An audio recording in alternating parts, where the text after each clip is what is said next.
Halo semuanya, Assalamualaikum warahmatullahi wabarakatuh. Ketemu lagi dengan Miss Artika di Grade 3. Yuk, hari ini kita akan belajar tema 1, subtema 3 tentang pertumbuhan hewan. Disimak baik-baik ya teman-teman. Nah, tujuan pembelajaran hari ini yang pertama, kita menyebutkan kata-kata tentang pertumbuhan hewan. Yang kedua, menjawab pertanyaan sesuai teks yang dibaca. Yang ketiga, menjelaskan makna kata tentang pertumbuhan hewan dan menulis kalimat menggunakan kata-kata tentang pertumbuhan hewan. Yang keempat, menuliskan daur hidup katak. Yang kelima, melengkapi paragraf tentang daur hidup nyamuk. Yang keenam, menuliskan daur hidup lalat. Nah, yang kita pelajari yang pertama adalah bahasa Indonesia. Nina memelihara seekor kucing bernama Miko. Nina memeliharanya sejak kecil. Waktu itu tubuhnya masih sangat kecil. Rambut di tubuhnya juga masih sangat tipis. Nina memeliharanya dengan penuh kasih sayang. Nah, kucing Nina mengalami pertumbuhan. Bisa dilihat teman-teman. Nah, mulai dari kucing kecil sampai ke kucing dewasa. Apa itu pertumbuhan? Pertumbuhan adalah suatu proses bertambahnya jumlah sel pada tubuh yang disertai dengan pertambahan ukuran, berat, serta tinggi yang bersifat tidak dapat kembali pada keadaan semula. Apa saja perubahan yang terjadi pada makhluk hidup ketika tumbuh? Nah, ini contohnya adalah pertumbuhan hewan bebek, teman-teman. Bebek berkembang biak dengan bertelur. Bebek yang dapat bertelur adalah bebek yang sudah dewasa. Telur akan menetas dan keluarlah anak bebek. Anak bebek kemudian diberi makan dan dipelihara. Anak bebek pun mengalami pertumbuhan. Ukuran tubuhnya pun bertambah besar. Bulunya juga bertambah banyak. Bebek tumbuh hingga menjadi bebek dewasa dan dapat bertelur. Setelah membaca teks tersebut, dapatkah kamu menemukan kata-kata tentang pertumbuhan hewan? Kata-kata apa saja itu? Ayo kita ceritakan ya teman-teman. Tahukah kamu hewan apa lagi yang berkembang biak dengan cara bertelur? Very good, yaitu ayam yang mulai dari telur menetas kemudian menjadi anak ayam dan menjadi ayam dewasa. Sekarang ayo berdiskusi halaman 72. Di sini ada hewan kelinci yang dipegang oleh Deli, teman-teman. Kelinci kecil bertubuh kecil dan berambut halus. Kelinci besar bertubuh besar dan berambut lebat. Berkembang biaknya dengan cara melahirkan. Kita simak video berikut ini ya, teman-teman.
coba perhatikan gambar yang ada di layar kalian ini ya.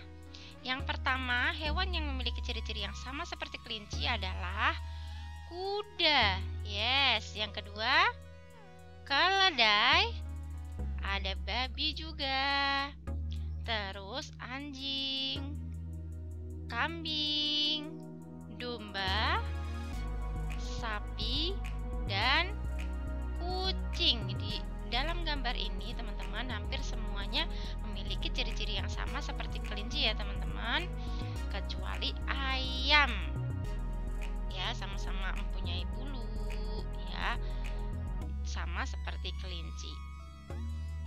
Nah, ciri-ciri hewan mamalia itu yang pertama adalah berkembang biak dengan melahirkan, memiliki anggota gerak, memiliki kelenjar susu, memiliki rambut yang menutupi tubuhnya, alat pernafasannya adalah paru-paru, memiliki gigi taring, gigi seri, atau gigi geraham. Nah, sekarang kita belajar daur hidup hewan. Daur hidup adalah suatu proses di mana hewan atau makhluk hidup lainnya mengalami perubahan bentuk sepanjang hidupnya. Daur hidup atau siklus hidup hewan juga sering dinamakan dengan proses metamorfosis. Metamorfosis adalah suatu proses perubahan bentuk hewan secara bertahap setelah kelahiran ataupun penetasan sampai dewasa. Daur hidup katak.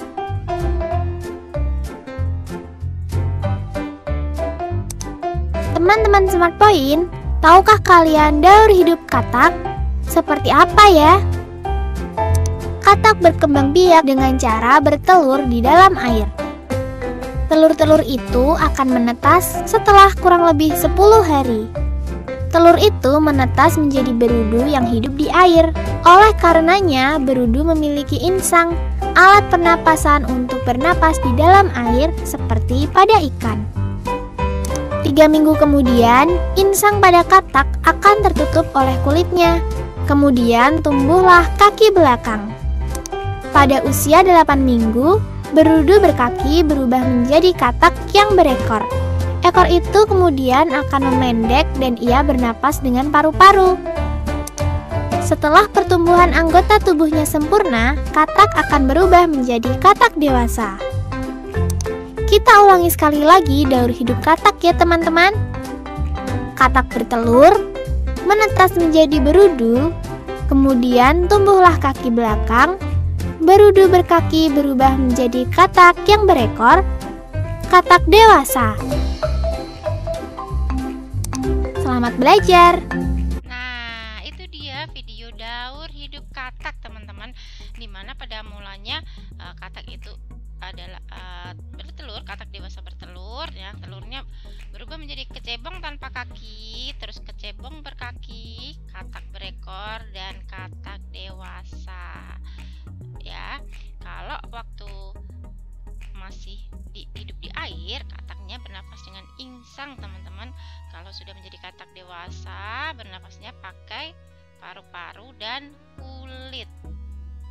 Nah, katak hidup di darat dan di air.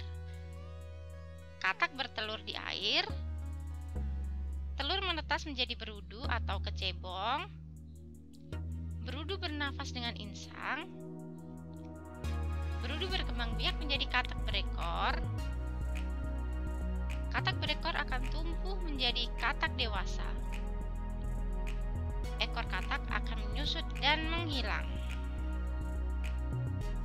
Katak dewasa bernafas dengan paru-paru dan kulit. Nah, kita simak video selanjutnya ya teman-teman. Tetap semangat. Silakan simak video berikut ini.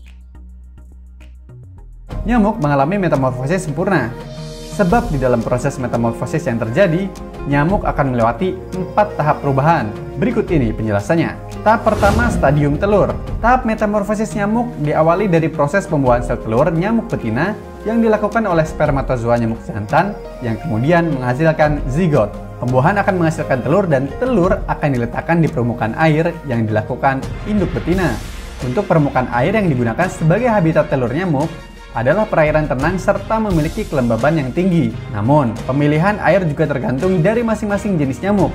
Contohnya pada nyamuk Anopheles akan meletakkan telur pada permukaan air secara satu persatu atau bergerombol, namun saling terlepas, dan telur nyamuk Anopheles juga memiliki alat untuk mengapung. Telur nantinya akan ada dalam periode inkubasi atau pengeraman. Inkubasi sempurna akan terjadi pada musim dingin dan sesudah itu barulah larva akan mulai keluar hampir dalam waktu yang bersamaan. Pada fase telur, habitat air merupakan faktor yang terpenting untuk menunjang pertumbuhan dan perkembangan telur nyamuk. Jika air mengering, maka telur nyamuk tersebut akan mati.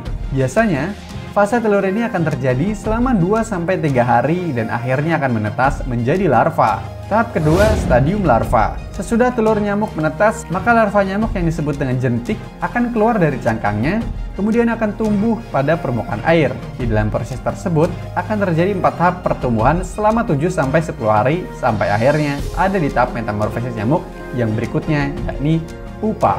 Pada 4 tahap pertumbuhan yang terjadi, nyamuk akan berubah bentuk dan jumlah bulu halus di tubuhnya juga bertambah. Pertumbuhan dari jentik atau larva nyamuk terjadi karena beberapa faktor, yakni suhu air, ketersediaan dari bahan makanan, serta ada atau tidaknya predator pada ekosistem perairan di habitat yang tersebut. Ini dilakukan nyamuk karena memang jentik nyamuk dijadikan mangsa untuk beberapa jenis biota perairan seperti moluska, ikan, dan beberapa jenis biota air lainnya. Pertumbuhan dari jentik nyamuk ini akan sangat berpengaruh dengan nutrisi, temperatur, dan juga predator. Jentik sendiri akan bernapas dengan saluran udara di bagian ujung ekor. Umumnya jentik-jentik nyamuk ini akan makan mikroorganisme, namun ada juga jentik yang memangsa jentik dari spesies lainnya. Tahap ketiga, stadium pupa. Stadium berikutnya adalah stadium pupa. Sesudah selama 1 minggu menjadi larva, maka jentik nyamuk akan masuk ke tahapan terakhir, yakni di perairan. Larva nyamuk akan berubah menjadi pupa atau kepompong yang bertujuan untuk mempersiapkan tubuhnya menjadi nyamuk dewasa yang sudah siap untuk terbang. Di dalam fase tersebut, pupa akan berada dalam kondisi inaktif.